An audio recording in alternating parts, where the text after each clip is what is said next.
Listo. Están llegando más algunos.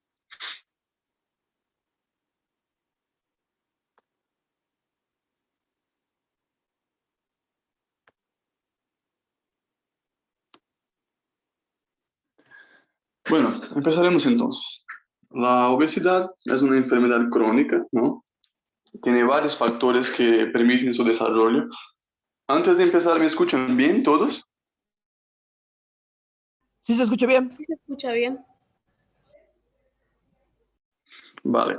Para los que han preguntado en el chat, sí estoy grabando la reunión y les voy a enviar después la grabación. Bueno, hablamos de la obesidad. Es una enfermedad crónica, tiene varios factores para su desarrollo, que pueden incluir no solamente la conducta del paciente o factores genéticos, sino que factores psicológicos de su entorno, trastornos de ansiedad y muchas cosas de ese tipo. En términos generales, se puede definir como el exceso de grasa en relación con el peso, pero como sabemos, su fisiopatología es mucho más compleja. Antes de pasar al próximo, vale resaltar también que muchas veces surge un conflicto en la comunidad médica, porque a veces uno quiere, como que no acepta que haya la clasificación de obesidad como enfermedad y todo más, pero creo que en esta parte es importante tener más profesionalismo, ya que no es necesariamente decir del cuerpo de nadie, solamente decir de las condiciones de salud. No, nadie, ¿cómo puedo decir? No se puede inferir nada sobre la sociedad, sobre el cuerpo de nadie, a no ser que haya que le perjudique lo que es su salud, ¿no? Entonces, más importante que decir que porque una persona es más gordita y todo, es saber de su estado de exámenes de sangre y demás. Pasando al próximo. Bueno, podemos clasificar mediante tanto la topografía, la anatomía de la persona, el tipo de obesidad y también según la clasificación de la OMS por lo que sería el IMC, que ya sabemos que se calcula con el peso sobre la talla del paciente al cuadrado. Y podemos clasificarla en lo que sería un peso normal de 18,5 a 25 más o menos, el índice de IMC. Y a partir de cuando empezamos a subir ese valor, tenemos los casos de sobrepeso y obesidad. Podemos ver que la obesidad puede ser clasificada en tres tipos. La obesidad de tipo 1, tipo 2 y tipo 3. El tipo 1 va a ser aquel que va de un MC desde 30 a 35. El obeso tipo 2 de 35 a 39,99. Y de tipo 3, que es igual o mayor a 40. Los pacientes que tengan estos valores de IMC ya son clasificados según su grado de obesidad. Pasando. Bueno, aquí la clasificación ya más topográfica, ¿no? De la anatomía del paciente. Aquí puede ser una obesidad tipo 1, que sería un exceso de masa corporal que es más bien distribuido, por así decirlo. No depende mucho de un sitio específico de acumulación. El tipo 2, que sería un exceso de grasa subcutánea en tronco y abdomen, que es llamada obesidad androide. Y también una obesidad tipo 3, que sería un exceso de grasa abdominal.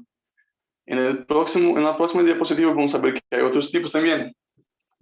Por ejemplo, la androide, que ya hemos hablado, y lo que sería el exceso de grasa en la región glútea y femoral, que es llamada ginecoide, y es más frecuente en las mujeres principalmente.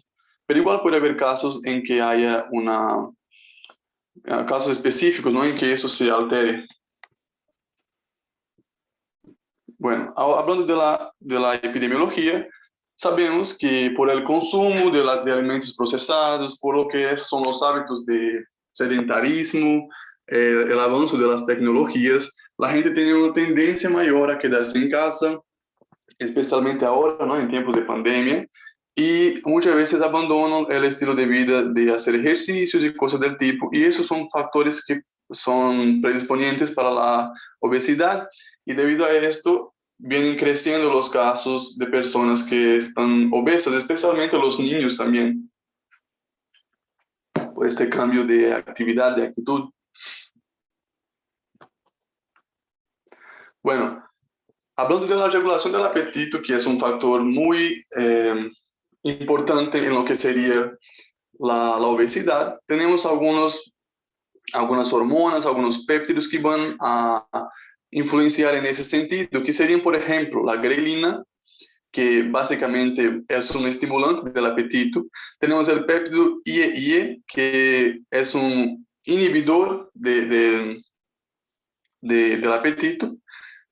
La leptina, que también es una hormona que provoca saciedad, es una hormona muy importante. Tenemos aquí los péptidos orexígenos y anorexígenos. Cuando hablamos de anorexia, básicamente estamos hablando de una inhibición del apetito. Sabemos que hay personas que dejan de comer voluntariamente, por lo que se conocen como personas anoréxicas, entonces de ahí viene el término. Y luego los péptidos orexígenos serían aquellos que inducen o que favorecen el apetito, la sensación de hambre, ¿no? Tenemos el neuropéptido IE, que es un potente orexígeno, un potente inductor del apetito, y además también disminuye el gasto energético de la persona e incrementa las enzimas lipogénicas, o sea, va a incrementar el proceso de lipogénesis que ustedes igual han visto en este semestre, ¿no? De formación de grasa en el hígado. Sabemos que el hígado es un almacén de diversos tipos de sustratos para el cuerpo. Igual tenemos las grasas, el glucógeno, proteínas, muchas otras cosas. Tenemos también la proteína R-agote, que en los péptidos orexígenos, que son antagonistas de receptores de melanocortina. Y estos igual van a favorecer que el paciente coma más, ¿no? Los péptidos anorexígenos, o sea, aquellos que van a inhibir el apetito, van a ser, por ejemplo, la pro-opiomelanocortina, que se conoce como POMC, y también tenemos una transcriptasa relacionada con la cocaína, anfetamina. Son conocidos anorexígenos. Pasamos al próximo. Aquí, básicamente, no vamos a hablar específicamente de los núcleos, ¿no? del hipotálamo.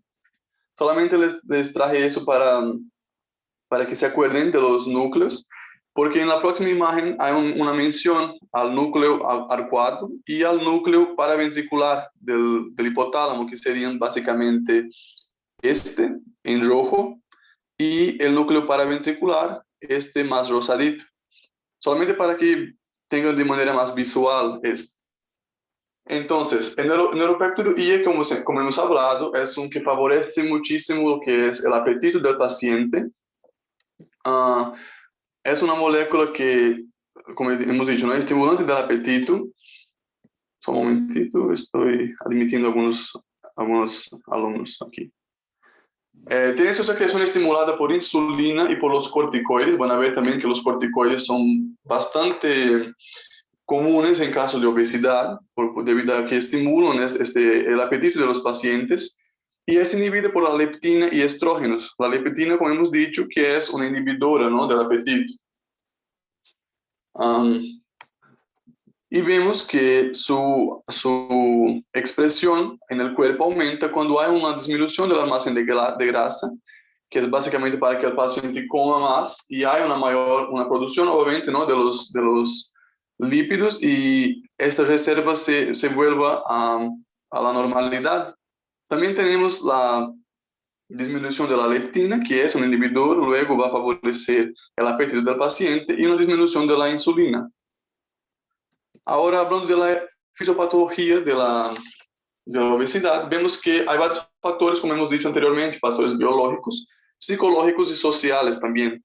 Lo que serían los genes, proteínas reguladoras, fármacos, el proceso de envejecimiento, porque sabemos que el metabolismo se va quedando más lento, ¿no? Enfermedades endócrinas también, como el hipotiroidismo, pueden favorecer, y el eje hipotálamo hipofisiario. En los factores psicológicos tenemos la cultura, educación, la responsabilidad, lo que sería los costumbres, ¿no? También de la familia, que comen, si el niño desde muy temprana edad ya empieza a comer alimentos muy procesados, o gaseosas, cosas de ese tipo. Eso también puede influir. Y los factores sociales también, que sería el acceso a estos alimentos. A veces son alimentos más baratos. También el paciente por la ventaja de que no tengo tiempo o es un alimento más fácil, tengo más rápido. Entonces, incluso los médicos consumen bastante alimentos procesados y fast food, ¿no? Por esas razones y acaban a veces con problemas, incluso de obesidad. Aquí los factores genéticos no voy a entrar mucho en eso, solamente voy a mencionar el gen de la leptina, por ejemplo, que va a provocar lo que sería la... Ah, no, perdón, aquí creo que sería un factor protector de obesidad, sí. Ya. Bueno, respecto a los factores fisiológicos de la obesidad, vamos a ver que principalmente, y esto se discute mucho en lo que es la parte de actividades físicas y todo más, que sería un aumento del aporte energético en relación al gasto energético de una persona. Esa es la base de la obesidad, ¿no? Eh, la persona consume más alimentos, consume más cantidad de calorías de lo que gasta en su vida cotidiana, en su ejercicio y cosas del tipo. Y luego el cuerpo va a empezar a almacenar esa energía en la forma de las grasas, de los lípidos. También vemos que hay una resistencia a la leptina, luego no hay una inhibición efectiva del apetito y el paciente va a empezar a comer más, entonces se vuelve un ciclo vicioso. Y alteraciones hipotalámicas por las razones que hemos dicho de sus núcleos y cómo regulan lo que es la sensación de saciedad y de hambre también. Aquí un ejemplo de una lesión que se puede producir en el hipotálamo. Según un estudio que fue realizado con ratones, se observó que cuando la lesión era en los núcleos más laterales, había un adelgazamiento de los ratones que fueron estudiados. En cambio, cuando las lesiones eran más ventromediales, los ratones se quedaban más obesos y probablemente tenían lo que sería un estímulo de estas hormonas al consumo de alimentos, no sé si podría decir así, hiperfagia. Sí, hiperfagia. Los factores ambientales también, ¿no? Como hemos dicho, si el paciente ya está, por ejemplo, una paciente que está embarazada y no cuida su alimentación, igual puede tener un hijo que tiene una predisposición a la obesidad, lo que es la diabetes, el tabaquismo, que está relacionado con inúmeras enfermedades, igual que la obesidad se relaciona con varias enfermedades y son factores de riesgo para el desarrollo de estas, y lo que serían la ausencia de la lactancia y el estilo de vida sedentario. Yo les garantizo que van a ver muchas veces todavía, probablemente en inmunología y especialmente en pediatría, lo que es la importancia de la lactancia. Es el alimento más importante para el bebé desde el momento que nace y debe ser sostenida así que posible y lo más tiempo cuanto sea posible, porque tiene todas las recomendaciones nutricionales para el paciente, favorece lo que es la inmunidad, el desarrollo de la flora bacteriana del bebé. Entonces es muchísimo importante que le den la leche materna al niño.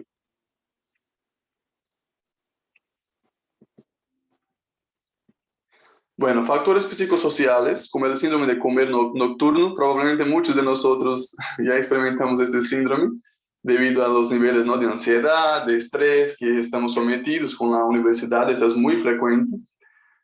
El trastorno alimentario por atracción y la obesidad hiperfágica progresiva, además también de la depresión, que normalmente cursa con una disminución del hambre, ¿no?, del paciente, pero puede haber casos en que sea al revés, debido a los niveles de ansiedad, y empieza a comer de forma que eso le genere placer y se sienta mejor. Bueno, no vamos a hablar todas estas comorbilidades asociadas a la obesidad, solamente algunas, y pueden ser clasificadas incluso en varios tipos de comorbilidades. Por ejemplo, aquí, las que se relacionan al exceso de peso. Osteoartritis principalmente en rodillas y tobillos y la columna. Básicamente, tú tienes una persona que está engordando y no tiene estructura ósea, no tiene estructura muscular, entonces su cuerpo va a sufrir mucho con lo que es el peso de la paciente, especialmente con el tiempo. Y vas a ver gente que después de un tiempo empieza a quejonarse de sus tobillos, de sus rodillas, que le duele, que empezó a doler, y a veces se van a inflamar, no pueden caminar mucho, entonces varias cosas en ese sentido. Lo que son también los casos de disnea, los pacientes a veces no toleran caminar un lance de, ¿cómo se dice?, de escaleras, ¿no? Que se cansan, o caminar un, un, un cuarto, entonces es bastante frecuente ese tipo de cosas. Lo que son también las varices y edemas, y enfermedades psiquiátricas también, ¿no? Que puede haber. Bueno. También se relaciona a alteraciones metabólicas, como vamos a ver el diabetes mellitus tipo 2, ¿no? El diabetes adquirido ya. Incluso ayer yo estaba hablando con un compañero que me relató que sufre de diabetes desde sus 15 años de edad, o sea que probablemente ya tenía una predisposición, ¿no? Pero por su alimentación, sus hábitos, ya fue diagnosticado muy temprano con esta enfermedad. Lo que sería también la hipertensión arterial, muy relacionada también a lo que es la obesidad, las dislipidemias como la hipercolesterolemia y lo que vamos a hablar más adelante, que sería la aterosclerosis. La esteatohepatitis no alcohólica, también hablaremos de eso hoy día. Y pucha, un montón de enfermedades que se relacionan. La litiasis biliar, también hablaremos hoy. La gota, el cáncer. Entonces, muchas cosas se asocian a, a la obesidad. Bueno, y aquí, como hemos hablado, ¿no?, de los fármacos que inducen el aumento de peso, a veces no directamente el aumento de peso, sino que favorecen, por ejemplo, la sensación de hambre, y a veces pueden provocar que el paciente coma más y acabe engordando, como los corticoides, los antidepresivos, la ciproheptadina, las fenotiacinas, el litio y los prostágenos. Son fármacos que pueden inducir el aumento de peso en el paciente por varios factores. Bueno, rapidito, en la evaluación clínica del paciente obeso, tenemos que hacer, ¿no?, las etapas de la anamnesis, y es investigar principalmente lo que es la historia del peso del paciente, las alteraciones de la conducta alimentaria, o si tiene, ¿no?, si come con más frecuencia en la noche, o si come cuando está ansioso, o si le da hambre todo el tiempo, investigar qué está pasando. El nivel de actividad física, lógicamente, cuántas veces este paciente se ejercita en la semana, con qué intensidad, si tiene casos de disnea o algo del tipo, entonces es importante investigar eso también. Y las comorbilidades asociadas, ¿no?, todas las que hablamos anteriormente, si el paciente es hipertenso, si es diabético, si tiene alguna enfermedad de las articulaciones, entonces todo eso hay que investigar. ¿Hasta aquí tienen alguna duda, chicos? ¿Cómo se relaciona la gota con la obesidad? Bueno, básicamente la gota va a ser provocada por el aumento del ácido úrico, ¿no?, en las articulaciones, y puede ser provocada por el exceso de colesterol en el paciente. Y esto va a causar que se formen los microcristales en su articulación. Puede ser tanto más frecuente en las rodillas, pero puede ser también en su pulgar, ¿no?, del pie, del dedo alex. Y básicamente el paciente va a relatar que tiene bastante dolor. La parte del peso también puede influir, especialmente en la sintomatología, y es medio complicado porque el paciente a veces tiene que consumir corticoides para tratamiento, a veces incluso inyectado en la propia articulación, pero estos pueden empeorar más lo que sería la ganancia de peso. Entonces es un caso bastante complicado. ¿Tienen alguna otra observación o algo así?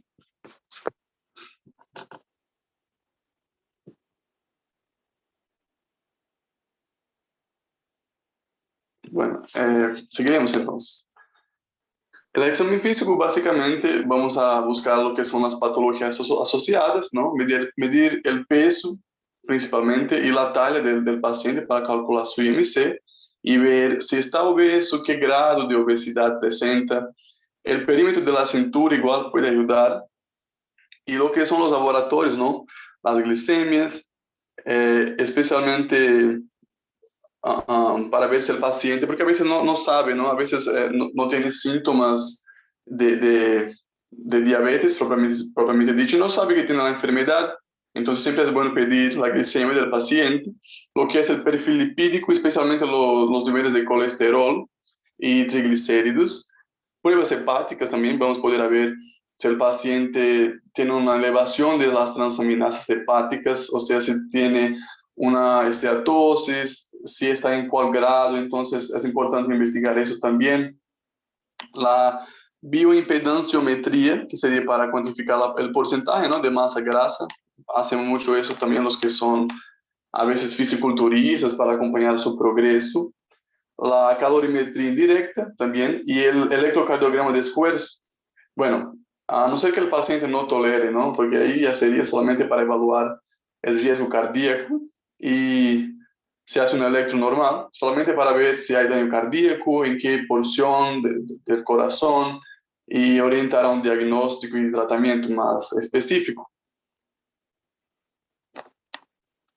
Aquí hay las dos formas, ¿no?, de evaluar, que sería el índice de IMC y el perímetro, la circunferencia de la cintura. Ya hemos hablado del IMC. La medición del perímetro de la cintura va a ser básicamente a nivel del ombligo. Y aquí podemos ver ya un caso práctico, ¿no?, aplicado con un paciente de 100 kilogramos y 1,90 m. Y aquí le han sacado su IMC a través del cálculo. Y aquí una medición de la cintura y los valores máximos saludables, que para hombres serían de 88 centímetros y mujeres de 102 centímetros. Ese valor máximo. Bueno, el tratamiento primeramente va a ser de disminuir el peso, ¿no?, del paciente, evitar que esté ganando más peso y básicamente controlar los factores que están favoreciendo a que esté ganando más peso. Lo que sería, por ejemplo, tratamiento dietético, en primer lugar, ¿no?, cambiar sus hábitos alimentarios, la actividad física y ejercicio, siempre y cuando puede el paciente, porque a veces no todos los pacientes pueden hacer ejercicio, por ejemplo, de correr por 5 kilómetros en un ritmo medio, ¿no? Entonces, hay que ver, algunos pacientes, por ejemplo, que tengan problemas de articulación, puede ser mejor que hagan hidroterapia, ¿no? Fisioterapia, o en algunos casos también por problemas de columna se puede recomendar que hagan pilates. Entonces, varios tipos de tratamientos. Lo que son los tratamientos farmacológicos, que pueden incluir también los inhibidores del apetito, y tratamiento conductual, e incluso tratamiento psicológico, ¿no?, donde el paciente va a tratar lo que sería el origen de problemas que están causando la ingesta de calorías excesivas, a veces, como hemos dicho, para se sentir bien o sentirse mejor. Entonces el paciente va a tratar estas condiciones como ansiedad, depresión, incluso trastornos alimentarios. Entonces todo eso puede ser parte del tratamiento del paciente. Y en casos más graves, pero solamente en casos realmente que sea necesario, realizar lo que sería la cirugía bariátrica, pero es una cirugía bastante delicada, exige del paciente que tenga muchos cambios en su dieta, en su estilo de vida, va a tener muchos efectos adversos, entonces hay que ver con cuidado la necesidad de cirugía bariátrica. Incluso no todos los pacientes logran mantener una buena conducta después de la cirugía y acaban volviendo a engordar. Les aviso, chicos, que de aquí a unos 9 minutos va a encerrar esta reunión y solamente volvemos a ingresar en el mismo link, ¿está bien?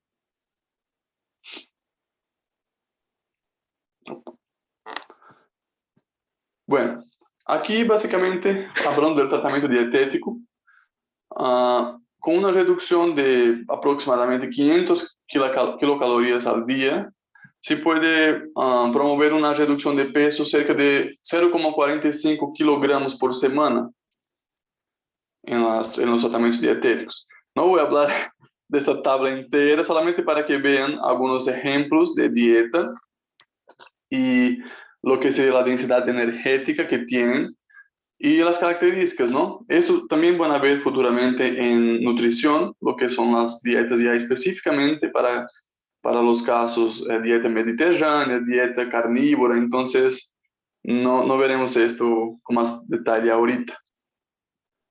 Aquí básicamente la recomendación para adultos de actividad física sería de por lo menos una realización de 30 minutos diarios de actividad física. Algunos también recomiendan que se realicen 2 días a la semana, 2 oportunidades a la semana y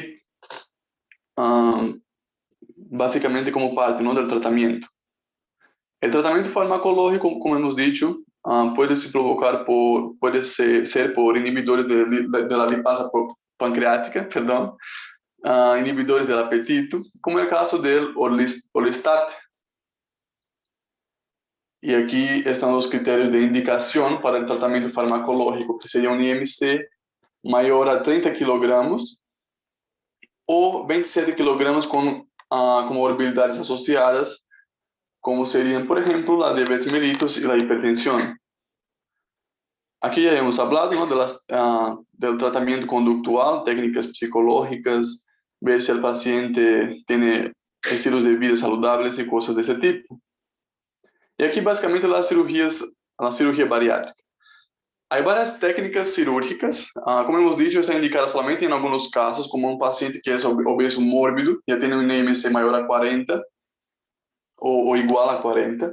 Y tenemos técnicas que son restrictivas, que vamos a ver más adelante en algunas imágenes, y técnicas que son mal absortivas, porque si no llegan a absorberse, no hay peligro de que vayan al torrente sanguíneo, hay una hiperglicemia y luego un estímulo de la lipogénesis, ¿no? Entonces, por esa razón, hay técnicas también de mala absorción, mal absortivas llamadas, y técnicas mixtas que combinan los dos tipos, como sería el bypass gástrico. Aquí, por ejemplo, vemos dos medidas restrictivas, que sería la banda gástrica ajustable y la gastroplastia vertical anillada. Y aquí ya sería una técnica mixta, que sería el bypass gástrico. Bueno, ahora pasaremos a lo que es la colelitiasis. ¿Tienen alguna pregunta hasta aquí?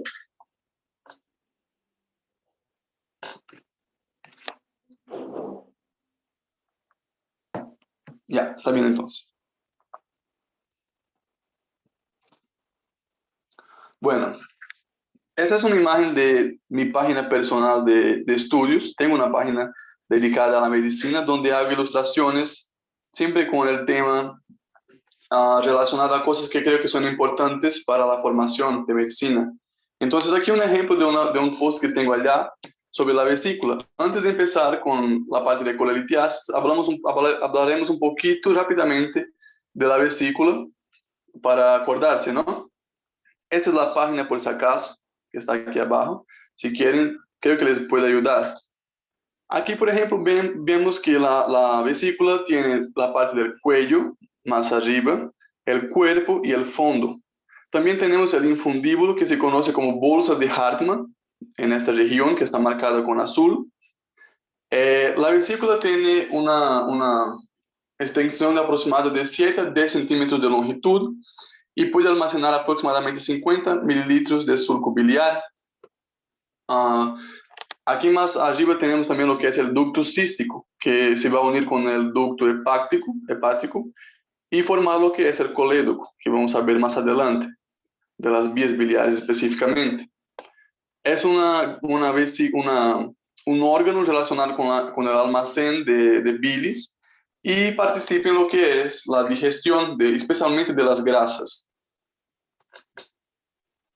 La estimulación de la liberación de la bilis se provoca por la colecistocinina, que favorece la contracción de esta vesícula y la liberación de la bilis hasta el duodeno, ¿no? Se junta con el jugo pancreático y se va hasta el duodeno.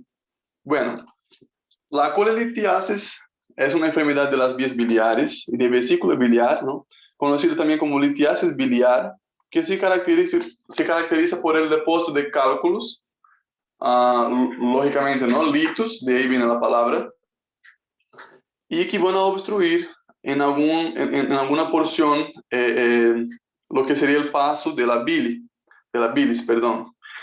Estos cálculos son constituidos casi en 100% de los casos de colesterol. También pueden ser constituidos de pigmentos biliares o una mezcla de ambos.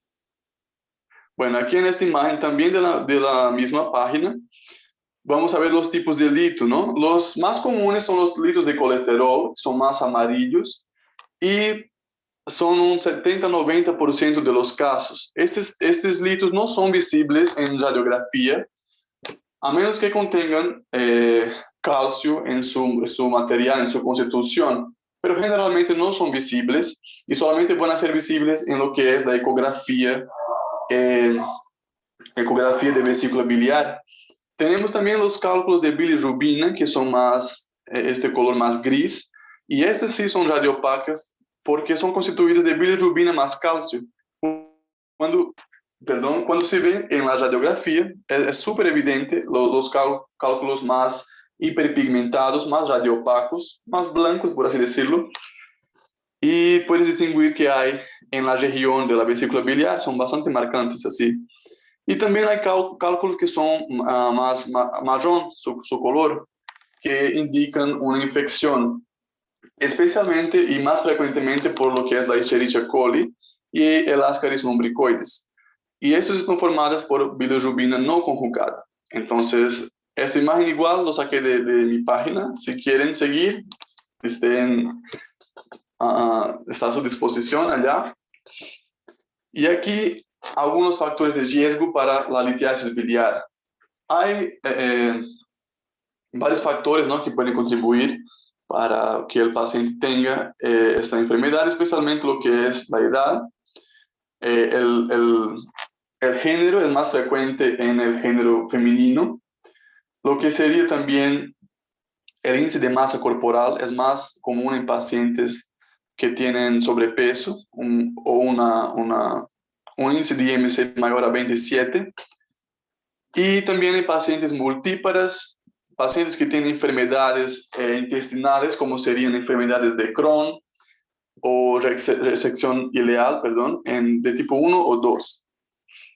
También favorece ese tipo de trastorno lo que sería la diabetes mellitus y la nutrición parenteral. Otra cosa también es que la nutrición parenteral solo se recomienda en casos muy específicos, porque también tiene una serie de factores de riesgo y, ¿cómo puedo decir?, efectos adversos en el paciente. También el consumo de fármacos como la ceftriaxona puede inducir a este proceso. Bueno, aquí la importancia de la bilis. La bilis es una solución acuosa, tiene un color verde amarillento, que es secretada por el hígado y se almacena en la vesícula biliar. Entonces, un punto importante es que no se produce en la vesícula biliar, sino que solamente se almacena ahí. Participa en la digestión y la absorción de los lípidos y posibilita la eliminación de sustancias endobióticas y xenobióticas. Y también tiene propiedades antibacterianas y inmunológicas también. Cuando ustedes estén ya en lo que son las rotaciones de cirugía, principalmente van a ver varias cirugías